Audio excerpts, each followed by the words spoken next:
No, but this is a great discussion, like just about writing in general. Like, and then same with Julius, who you have like essentially like like a revenge story, correct? With Vigilant Fury, Yeah, it's more of an escape story. escape story. Yeah, it's But like I perused the campaign earlier today, and I saw that you had a lot of the pages more complete since the last time I saw it.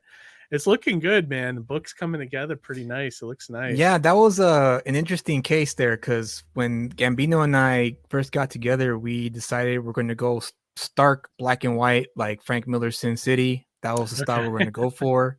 Yeah. And then like about halfway through, he finished about 20 pages of the book.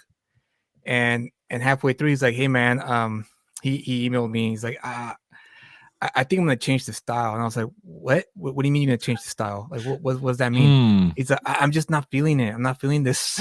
It's not working out for me. And I'm like, dude, we have like 20 pages done. Like, what are you talking about? And so then he's like, well, I'm thinking about doing ink wash. And I was like, okay. And I was like, all right, well, ink wash, all right. So he sent me a sample, and I was like, okay, yeah, let's go with this. And I, the funny thing, the joke I always like to share with everyone is I asked him, well, what are we going to do about our backers? Our backers are expecting the stark black and white comic book. What do we say? He's like, dude, what are they going to complain that we made the book look better? Like, what's the problem? I was like, okay, good point. Fair point. And you know what? You absolutely are going to get a complaint that it's not stark. Yeah, I had a few backers. I hate ink wash. Yeah, I had a few backers reach out to me on my DM, and they asked me what was the status and everything, because we're going to be late, and they didn't get the Indiegogo app update that we provided. So I sent them samples. I was like, hey, here we decided to change the style. Here's what the book's gonna look like now. We apologize for the delay. I know we promised you this date, but it's gonna be extended for another 6-7 months. And it was great. It was the kind of response you want as a creator, which is, oh, this looks fantastic. All right, thank you, man. I apprate the update. I'll be looking forward to this. Yes. I was like, that's great. I was like, oh my god, thank God. It'd be cool if something in the story happened that had made it be ink wash from that point on. Like something happened. It'd be cool if something within the story, happened that would cause the rest of the comic to be ink wash.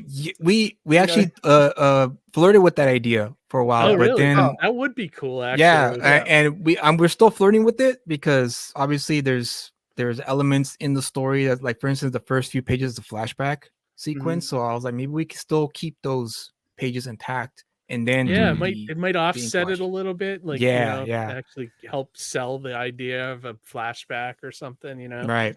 Also, the ink wash could be used as like her state of mind, because I imagine like there's a lot to do with that, right? Like, because she's like trying to escape and basically fight for her life, right? So like, she not only escape but also plan. She has to plan out her escape and have to in a moment's notice but know exactly where she's at, so that way she's not going in blind. So she has to work real fast to get that. So when do you guys project that it'll be done now at this point? We're pushing for January. Okay, that's not January. too bad. Yeah, because he still has to redo the first 20 pages, and he hired someone to help him redo those pages as ink wash. So once we're close. We're about, I would say, 8 pages left before the book is complete. So you're right there. Nice. Yeah, we're right there at that finish line. Right there. That's cool. Right there, like a few feet away from the line. And no, that's great, man. Close. It's been fantastic. His pages, Gambino has grown. Like, this is his first book, by the way. He's never drawn a full book before. Tell you, it looks good, man. For a first time, that looks real good, bro. It was trial by fire. It really was. Because typically new artists, they always do the short stories first to get their feet wet. And I told him, dude, I just grabbed you and threw you into the pool and told you swim. He's really good though, and he's such a nice dude, man. Like, I met him at my show, not this past one, but the that's right. Yeah, that's right. He was hanging out with Spencer and all those guys. Yeah, he also brought the ash can exclusive of Vigilant Fury. He did. Yeah, he gave that to me, and anybody who has that, copy of his real special sketchbook copy. too. And the dude's talented. He's a good find. He is. An artist, he definitely has grown, and it was great to see him grow. Because the script I gave him was a very loose script. Because I asked him, "Hey, do you want a detailed script where I tell you what to draw, what angle, all that stuff, or do you want kind of like that Marvel way script where I just give you like a generic thing that's happening and you figure out the angles and all that?" And he was, "Oh, give me that one. I'll do that one." I was like, "All right." You guys find a lot of artists so my artist loves to have thumbnails to work from. Do you guys find a lot of your artists prefer to work that way? Or? Dude, it's mandatory, I think.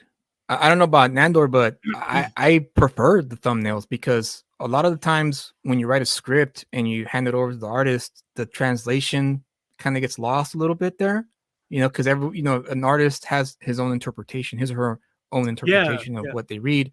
So the thumbnail process for me anyway is basically for editing purposes. It's for beat, it's for pace. It's like, okay, maybe we can extend this to 2 pages, or maybe we can compress these 2 pages into 1 page and it can still work, and so on and so forth. So I think it's mandatory for the collaboration process. Do you find a lot of artists want thumbnails, or they work direct from your script?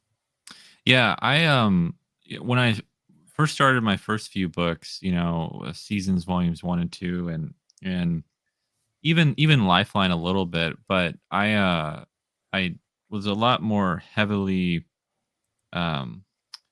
influenced to do thumbnails for artists and like just to get that visual across that I had in my mind. But I realized that as I kept writing and got what I think better at writing, but better at knowing how to describe things to artists and not having to give them that, unless it's like a very complex scene or if if I'm like, okay, it has to be this way, just so that I'm trying to think of it in the best visual manner possible.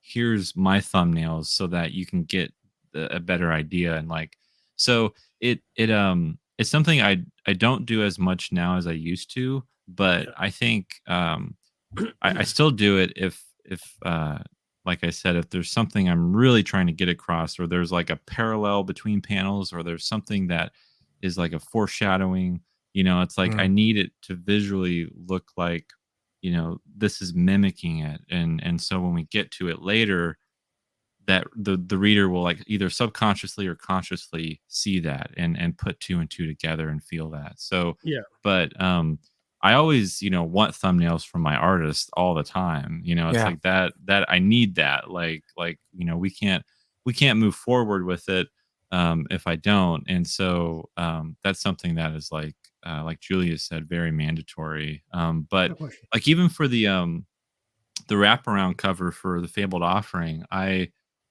think I actually have.